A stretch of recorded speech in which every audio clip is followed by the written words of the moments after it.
नमस्कार दोस्तों, स्वागत है आपका न्यूज वाले में। मैं रोशनी आज आपके लिए लेकर आई हूँ 10 मिनट में देश और दुनिया की 50 बड़ी खबरें जिन पर बनी रहेंगी आज सबकी नजरें।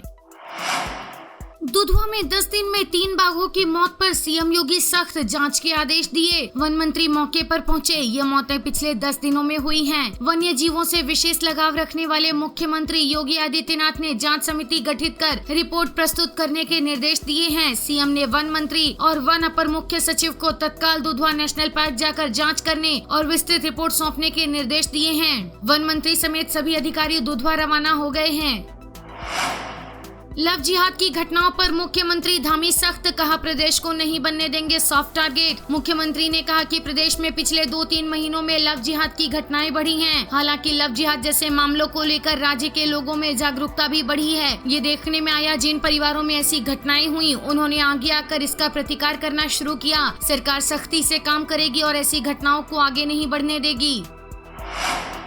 हिंदू राष्ट्र के लिए सभी सनातनी घर के बाहर धर्म ध्वजा और माथे पर तिलक लगाएं, बोले पंडित धीरेन्द्र शास्त्री। पंडित धीरेन्द्र शास्त्री ने कहा कि आपको किसी पर भी भरोसा करने की जरूरत नहीं है। हमारे सेवादारों पर भी भरोसा मत करना, सिर्फ हम पर भरोसा करें। धीरेन्द्र शास्त्री ने कुछ सेवादारों को नसीहत देते हुए कहा कि ये जितने भी बरसाती मेंढक के रूप में सेवादार हैं, वो सनातन को बदनाम न करें। उन्होंने कहा कि कुछ धर्म विरोधियों ने बागेश्वर धाम में जमीन खरीद वहाँ ढाबा खोल लिया है, वहाँ शराब परोसी जा रही है। ये सनातन के खिलाफ एक साजिश है। धीरेन्द्र शास्त्री ने कहा हर विषय को हमसे ना जोड़ा जाए, क्योंकि वहाँ बहुत ही विचित्र साधु संत पहुँच रहे हैं जिनकी दुकान हमने बंद करवा दी है।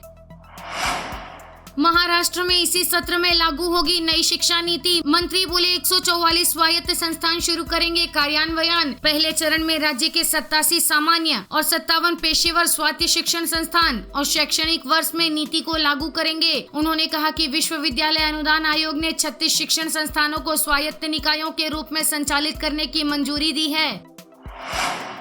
हॉटस्टार फ्री में दिखाएगा ICC cricket world cup. App users Asia cup भी मुफ्त देख सकेंगे। हॉटस्टार अपनी व्यूअरशिप बढ़ाने के लिए मुकेश अंबानी के जियो सिनेमा का तरीका आजमाने जा रहा है। ऐसा करके डिज्नी प्लस हॉटस्टार जियो सिनेमा की इंडिया में ग्रोथ को चैलेंज करना चाहता है। जियो सिनेमा ने आईपीएल 2023 के सभी मैच फ्री में दिखाए थे, जिससे कंपनी को रिकॉर्ड व्यूअरशिप मिली थी। लोकसभा चुनाव के लिए बीजेपी चुनावी तैयारियों में जुटी। इस बीच तेजस्वी यादव ने नीतीश कुमार की अगुवाई में प्रधानमंत्री मोदी का विजय रथ रोकने का दावा करके सियासी पारा हाई कर दिया। तेजस्वी ने कहा कि महागठबंधन की सरकार होते हुए लालू और नीतीश जी के होते किसी के बाप में दम नहीं है कि किसी का अधिकार छीन ले। हम लोग खड़े हैं, सभी साजिशों और चाल को देखा जा रहा है। लालू जी ने आडवाणी जी का रथ रोका था, इस बार नीतीश जी की अगुवाई में हम मोदी जी का रथ रोकेंगे। बीजेपी वाले लोगों का हक छीनने की कोशिश कर रहे हैं। देश की आजादी में हर कोई शामिल था, सभी ने अपना खून बहाया है। अगर कोई चाह ले कि किसी को भगा दे या किसी का अधिकार छीन ले तो हम होने नहीं देंगे। योगी सरकार ने वाहन चलाने वालों को दी बड़ी राहत। 5 साल के ट्रैफिक चालान निरस्त करने का ऐलान। उत्तर प्रदेश में योगी सरकार ने वाहन चालकों को बड़ी राहत देते हुए 5 साल के ट्रैफिक चालान निरस्त करने का ऐलान किया है। यानी अब 1 जनवरी 2017 से 31 दिसंबर 2021 के बीच काटे गए चालान रद्द होंगे और ये आदेश निजी और कमर्शियल सभी वाहनों पर लागू होगा। सीएम योगी की इस पहल से राज्य के लाखों वाहन धारकों को बड़ा फायदा मिलेगा। पंजाब में रोजगार का बड़ा अवसर। सीएम भगवंत मान का ऐलान। प्राइवेट सेक्टर में 2,77,000 युवाओं के लिए नौकरी। सरकारी क्षेत्र में 29,000 नौकरियां देने के बाद पंजाब सरकार अब निजी क्षेत्र में युवाओं को 2,77,000 नौकरियां देने वाली है। सीएम भगवंत मान ने खुद इसकी घोषणा की है। उन्होंने दावा किया है कि ये एक रिकॉर्ड है, क्योंकि पिछली सरकारों में से किसी ने भी युवाओं को इतनी नौकरियां नहीं दी हैं। आकाश अंबानी और श्लोका मेहता ने बेटी के नाम का किया खुलासा। पृथ्वी ने किया बहन का वेलकम। अंबानी फैमिली ने एक स्वीट मैसेज के साथ बेटी के नाम की अनाउंसमेंट की। अंबानी परिवार ने एक कार्ड शेयर कर अपनी बेटी के नाम की घोषणा की। कार्ड में लिखा है, भगवान श्री कृष्ण और धीरू भाई अंबानी और कोकिला बेन अंबानी के आशीर्वाद से पृथ्वी अपनी छोटी बहन वेदा आकाश अंबानी की जन्म की घोषणा करता है। उत्तर प्रदेश में प्रश्न पत्रों को लीक होने, नकल माफिया और सॉल्वर गैंग पर नकेल की तैयारी। नए कानून में 14 साल जेल और 25 लाख तक जुर्माना, मसौदा हुआ तैयार। आरोपियों की संपत्ति जब्त करने की भी व्यवस्था की गई है। यदि कोई व्यक्ति प्रिंटिंग प्रेस, सेवा प्रदाता संस्था, प्रबंध तंत्र, कोचिंग संस्थान, अनुचित साधनों में लिप्त मिला तो 14 साल की सजा तथा 25 लाख रुपए तक जुर्माना। यदि कोई परीक्षार्थी प्रतियोगी परीक्षा में स्वयं नकल करते हुए या अन्य परीक्षार्थी को नकल कराते हुए पाया जाता है तो 7 साल की सजा व 5 लाख जुर्माना। परीक्षार्थी यदि पुनः दोषी पाया जाता है तो 10 साल की सजा व 10 लाख जुर्माने का प्रावधान किया गया है।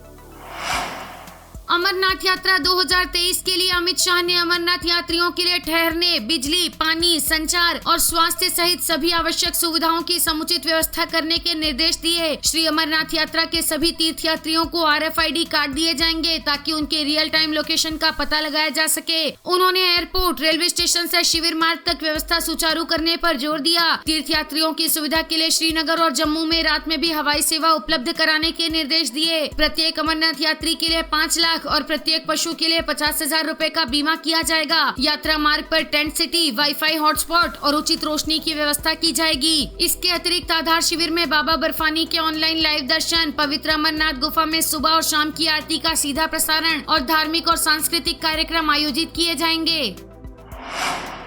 अमेठी दौरे पर मंत्री स्मृति ईरानी बोली, लोगों को नहीं मिली कांग्रेस से मदद। स्मृति ईरानी ने कहा, जिन लोगों को कांग्रेस से मदद नहीं मिली उन्होंने बीजेपी से संपर्क किया, जिसने 9 साल की सेवा के जरिए लोगों का विश्वास जीता है। स्मृति ईरानी ने ये टिप्पणी कांग्रेस नेता प्रियंका गांधी वाड्रा की तस्वीर वाली टी-शर्ट पहने एक बुजुर्ग व्यक्ति से मुलाकात को लेकर की, जिसने केंद्रीय मंत्री से मदद मांगी थी। उन्होंने कांग्रेस पर निशाना साधते हुए ट्वीट किया, ये है मोहब्बत, जब काम उनसे ना बने और हम तक पहुँचे, क्योंकि वे भी जानते हैं कि हमने की है 9 साल सेवा। उन्होंने अधिकारियों को बुजुर्ग की शिकायतों का निराकरण करने का निर्देश दिया।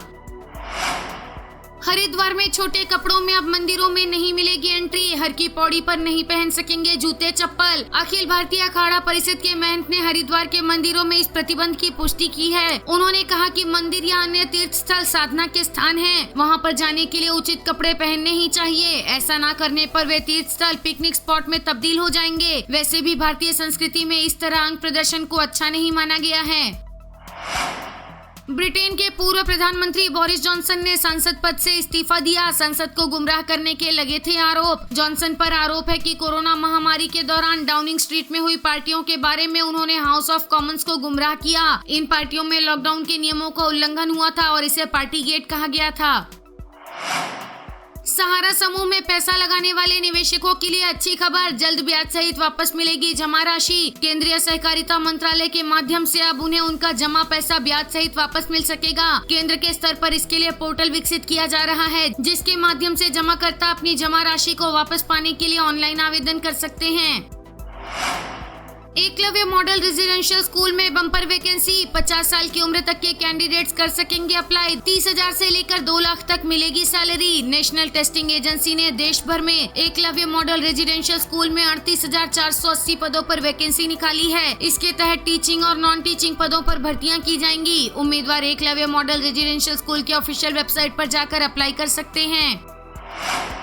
महाराष्ट्र की राजनीति में फिर उथल पुथल, सीएम के बेटे श्रीकांत शिंदे ने की इस्तीफा देने की बात। श्रीकांत शिंदे ने पत्रकारों से बात करते हुए कहा कि डोंबिवली के कुछ नेता अपने स्वार्थ की राजनीति के लिए भाजपा शिंदे गुट के लिए बाधाएं पैदा करने की कोशिश कर रहे हैं। उन्होंने कहा कि मुझे किसी पद की लालसा नहीं है।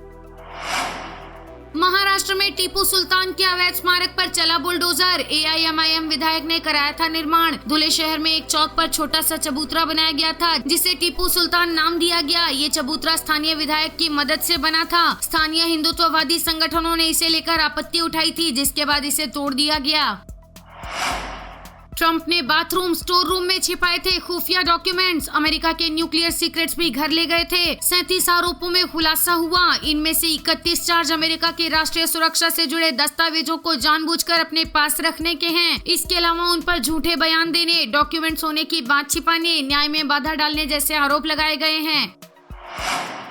खेल मंत्री अनुराग ठाकुर बोले, भारत एशियन गेम्स में सर्वश्रेष्ठ प्रदर्शन करेगा, सबसे बड़ा दल जाएगा। 23 सितंबर से चीन के शहर हांगझोउ में होने वाले इन खेलों में भारत का अब तक का सबसे बड़ा दल शिरकत कर सकता है। खेल मंत्री के मुताबिक इन खेलों में 600 के करीब खिलाड़ी शिरकत करेंगे। जकार्ता एशियाई खेलों में भारत ने 15 स्वर्ण, 24 रजत, 30 कांस्य पदक समेत 69 पदक जीते थे। ये भारत का अब तक का एशियाई खेलों में सर्वश्रेष्ठ प्रदर्शन है। खेल मंत्री ने उम्मीद जताई है कि भारत हांगझोउ में इस प्रदर्शन को पीछे छोड़ देगा। यूपी के हनुमान मंदिर में बिना ड्रेस कोड की एंट्री नहीं। हनुमान मंदिर की एंट्री गेट पर लगे इसमें आने वाले श्रद्धालुओं से निर्धारित ड्रेस कोड का पालन करने की अपील की गई है। उत्तर प्रदेश के शामली जिले में मौजूद हनुमान मंदिर में भक्तों के लिए ये ड्रेस कोड लागू किया गया है। नोटिस के मुताबिक छोटे कपड़े, Bermuda, half pant, night wear, mini skirt और रिप जींस पहनने वालों को मंदिर परिसर में एंट्री नहीं दी जाएगी।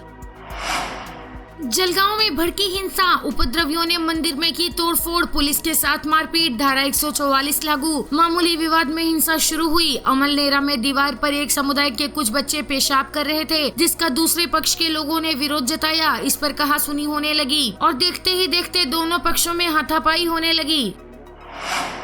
सुप्रिया सुले और प्रफुल्ल पटेल एनसीपी के कार्यकारी अध्यक्ष। शरद पवार ने किया ऐलान, भतीजे अजीत पवार को कोई जिम्मेदारी नहीं। सुप्रिया को महाराष्ट्र, पंजाब और हरियाणा की जिम्मेदारी दी गई है। भतीजे अजीत पवार को कोई जिम्मेदारी नहीं दी गई है। वीडियो पसंद आया हो तो लाइक, शेयर और सब्सक्राइब करना ना भूलें।